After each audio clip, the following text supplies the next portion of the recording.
এই নাও গোপাল, আমার চাল। এবার তোমার ঘোড়া সামলাও। মহারাজ, ঘোড়া তো আমি সামলে নিয়েছি, কিন্তু আপনার এবার কি হবে এই দেখুন। এবার আপনি সামলান ঠেলাটা। তাই তো, এই যে মহা ফ্যাসাদে ফেললে। এবার আমি কি চাল দিই? উফ, কিছুই মাথায় আসছে না। রাজাকে পেছই না মন্ত্রীকে এগোই? কি হলোটা কি মহারাজ? আপনার বুদ্ধি কি শেষ হয়ে গেল? কই চাল দিন, চাল দিন। হ্যাঁ হ্যাঁ হ্যাঁ হ্যাঁ, এই যে দিচ্ছি দিচ্ছি। এই আমি রাজাকে পেছনে সরালাম। নিজের ফাঁদে নিজেই পড়লেন তো মহারাজ। তবে এই এই এই নিন, এই হলো আমার কিস্তি। হ্যাঁ, এ কিরকম হলো? এই নিয়ে পরপর 3 বার? আর কোনো উপায় নেই মহারাজ, এ একেবারে কিস্তি মাত। ছাড়ো গোপাল, আর দাবা খেলে কাজ নেই। ঢের হয়েছে, আমার এইসব আর ভালো লাগছে না। সে কি মহারাজ, আপনার দাবায় অরুচি? শরীর ভালো আছে তো? সব সময় যে সব জিনিস ভালো লাগতে হবে তার কি মানে আছে? না না মহারাজ, আমি কয়েকদিন থেকেই লক্ষ্য করছি আপনি কেমন যেন ওই আনমনা আনমনা হয়ে আছেন। আগের মতন ওই রাজকার্যে মন বসাচ্ছেন না তো? চুপ! আমি রাজকার্যেই মন বসাই কিংবা খনন কার্যেই মন বসাই, তাতে তোমার কি হে বাপু? তুমি তোমার নিজের কাজ করো না? আমার কাজই হলো আপনাকে উৎফুল্ল রাখা। ঠিক আছে, আপনার দাবা খেলতে যখন ভালোই লাগছে না, তখন ক্ষতি নেই। আমি বরং সেদিনে বাজারে কি ঘটেছে সেটা আপনাকে বলি। আহ, থামো থামো, খুব হয়েছে গোপাল, যত সব।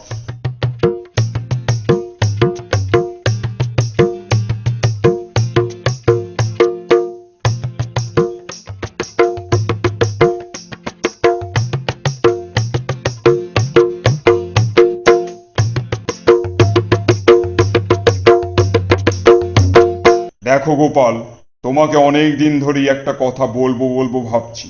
তোমার কেমন লাগবে ভেবে আর বলতে পারছি না। আপনি আমাকে বলবেন, এতে দ্বিধা কিসের মহারাজ? আপনার মনের কথা আপনি নিশ্চিন্তে আমাকে বলুন।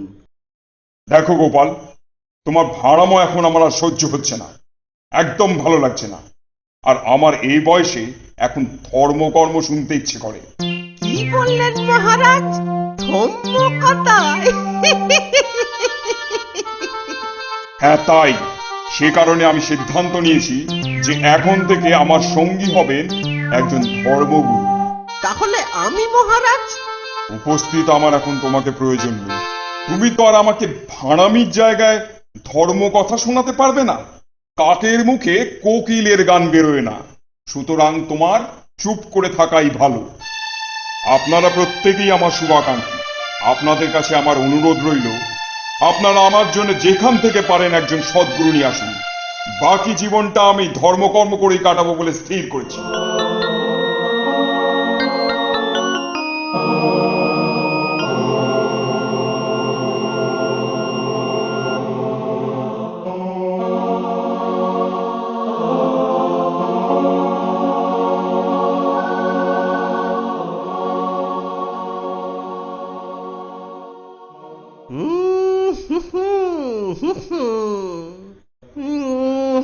হচ্ছে না, হচ্ছে না, হচ্ছে না, হচ্ছে না। এভাবে হবে না, এভাবে হবে না। পেয়েছি। বলি এসব শুরু করেছো নাকি? হ্যাঁ শুনি। বুড়ো বয়সে ভীমরতি নাকি? যত দিন যাচ্ছে ছেলে মানুষিপনা তোমার বেড়েই চলেছে। 2-3 দিন রাজবাড়ি যাওনি, নাওয়া খাওয়া সব ছেড়ে দিয়েছো। বলি এসব হচ্ছেটা কি শুনি? রাজবাড়িতে না গেলে খাওয়া হবে কি করে? কিছু না, কিছু না, কিছু না। শুধু ভাবছি, শুধু ভাবছি, ভাবছি আর ভাবছি, ভাবছি আর ভাবছি। এই তোমার ভাবার বহর? এত ভাবলে তো পাগল হয়ে যাবে। পাগলামিরা দেখলে কি? যেদিন তপস্যার নামে ওই গাছে উঠে এক ঠ্যাঙে ঝুলবো, বুঝলে? এক ঠ্যাঙে ঝুলবো, সেদিন দেখবে ওই পাগলামি কাকে বলে। গাছে উঠে ঝুলবে?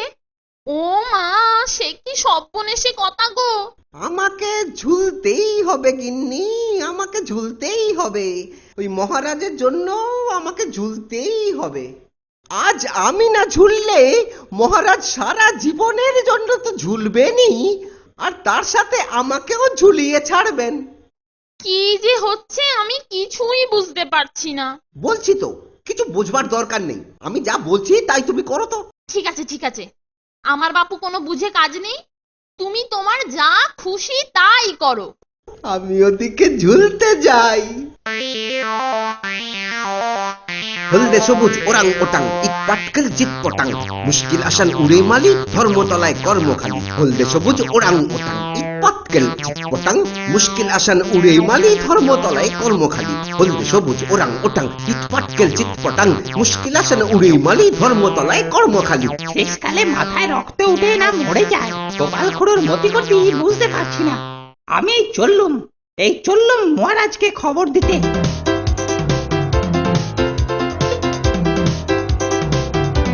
মহামন্ত্রী, গোপালের কি হলো বলো দেখি। এতদিন তো সে অনুপস্থিত থাকে না, আমি বড়ই চিন্তায় পড়ে গেছি। মহারাজ, আমার মনে হয় সেদিনের ঘটনাতে গোপালের খুব খারাপ লেগেছে, তাই সে অভিমানবশত অনুপস্থিত। কিন্তু আমি তো তাকে চুপ করে থাকতে বলেছিলাম, আসতে তো বারণ করিনি। মহারাজ, গোপাল এত বছর ধরে শুধুমাত্র কথার জাদুতেই আমাদের ভুলিয়ে রেখেছে, আর আজ আপনি তাকে চুপ থাকতে বললেই সে চুপ করে থাকবে কি করে? সেদিন আমার মাথায় কি যে হয়েছিল, আর আজ তার এই কদিনের অনুপস্থিতি আমি সহ্য করতে পারছি না। এই, কে আছিস? গোপালের বাড়ি শিগগিরই যা, বল যে আমি ডেকেছি। ঠিক আছে মহারাজ, আমি এক্ষুনি লোক পাঠাচ্ছি। মহারাজের জয় হোক। মহারাজ, একটি লোক গোপালের গাঁ থেকেই এসেছে, বলছে কি সংবাদ দেবে। তাকে আমার কাছে হাজির করো। তোমার নাম কি? মহারাজ, আমার নাম ক্যাবলা, মানে কেবল চন্দ্র। আমি আপনার গোপালের গাঁ থেকে আসছি। কি খবর নিয়ে এসেছো? মহারাজ, গোপাল খুড়োর খুবই বিপদ। বিপদ? কিসের বিপদ? আগে মহারাজ, গোপাল খুড়ো সেই সকাল থেকে এক পায়ে দড়ি বেঁধে মাথা নিচু করে গাছ থেকে ঝুলছে। ওর গিন্নি বললে খুড়ো নাকি প্রচন্ড তপস্যা করছে। তপস্যা? হ্যাঁ মহারাজ, তাই তো শুনলাম। কিন্তু এই বয়সে অতক্ষণ মাথা নিচু করে ঝুলে থাকলে খুড়ো যে বমি করে মাথায় রক্ত উঠে মরে যাবে। তাই বলছিলাম কি, এখনো তাড়াতাড়ি গেলে হয়তো গোপাল খুড়োকে বাঁচানো যাবে। মহারাজ, দয়া করে কিছু একটা করুন মহারাজ। ব্যাপারটা কি একবার তদন্ত করতে হচ্ছে। মহামন্ত্রী, আপনি একজন প্রহরীকে এই লোকটির সাথে পাঠান, সে গিয়ে আসল ব্যাপারটা দেখে আসুক। ঠিক আছে মহারাজ, আমি এক্ষুনি লোক পাঠাচ্ছি। পেয়াদা, গোপালের খোঁজ নিয়ে এসো। জি হুজুর, এক্ষুনি খবর আনছি।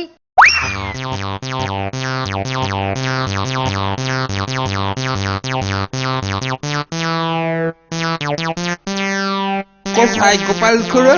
কোথায় ঝুলছে? দেখতে পাচ্ছি না তো।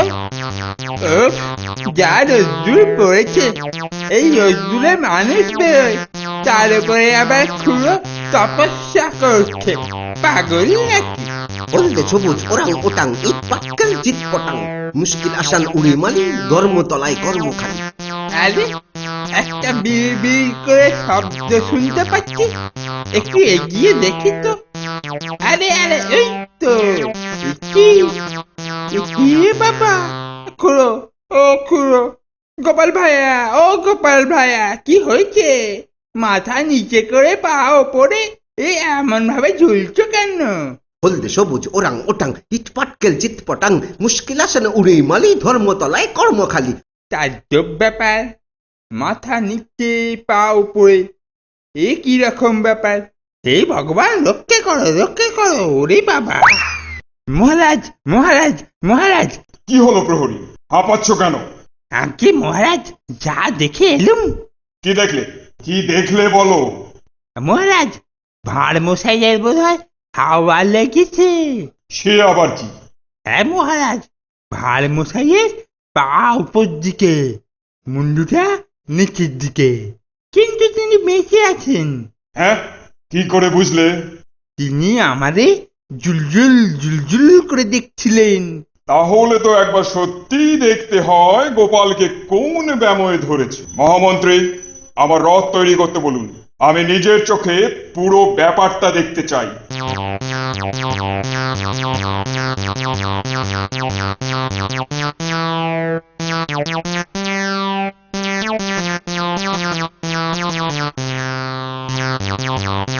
হ্যাঁ, এই যে দস্তুর মতো ঝুলছে। হলদে সবুজ ওরাং ওটাং, হলদে সবুজ ওরাং ওটাং, পাটকেল চিট পটাং, মুশকিল আসান উড়েই মালি, ধর্মতলায় কর্মখালি। গোপাল, গোপাল, তোমার এ কি হচ্ছে? তুমি এভাবে ঝুলছো কেন? তপস্যা হচ্ছে মহারাজ। কি সর্বনাশ! এইভাবে আর বেশিক্ষণ ঝুলে থাকলে মারা পড়বে যে। সে আমার পরম সৌভাগ্য হবে মহারাজ। তপস্যা করতে করতে মারা যাওয়া তো স্বয়ং বৈকুণ্ঠ প্রাপ্তি মহারাজ। পাগলামি ছাড়ো, আমি হুকুম করছি, এখনই নিচে নেমে এসো। ওফ, আপনার হুকুম শিরোধার্য মহারাজ। এই আমি নিচে নামছি। গোপাল, কর্মকথা নিয়ে মানুষের সঙ্গে হাসি ঠাট্টা চলে না, বুঝলে? মহারাজ, কিসে জানলেন যে আমি আপনার সঙ্গে বিদ্রুপ করছি? খুব হয়েছে গোপাল, চিরকাল ভাড়ামি করে এসেছো, আজ হঠাৎ তপস্যা শুরু করলে। এ তো ভণ্ডামি ছাড়া আর কিছু নয়। মহারাজ, আপনি যা বলছেন যথেষ্ট ভেবে বলছেন কি? হ্যাঁ, যথেষ্ট ভেবেই বলছি, কিন্তু কেন? মহারাজ, তাহলে তো বলতেই হয় যে দুনিয়াতে আপনার চেয়ে বড় ভণ্ড আর কেউ নেই। তুমি কি বলতে চাও? মহারাজ, তাহলে আপনার ধর্ম কথা শোনাও বন্ধ তো? ও গোপাল, তুমি আমার ভুল ভাঙান। আমি তোমার কাছে কৃতজ্ঞ। জীবনে যেমন ধর্মের প্রয়োজন আছে, তেমনি হাসি আনন্দেরও প্রয়োজন আছে, কি বলো? হ্যাঁ, আর এই আনন্দ তোমার মতন কেউ আর আমাকে দিতে পারবে না। চলো, তুমি আমার কাছে তপস্যার থেকেও বড়, বুঝলে গোপাল? চলো চলো চলো গোপাল, রাজসভায় চলো।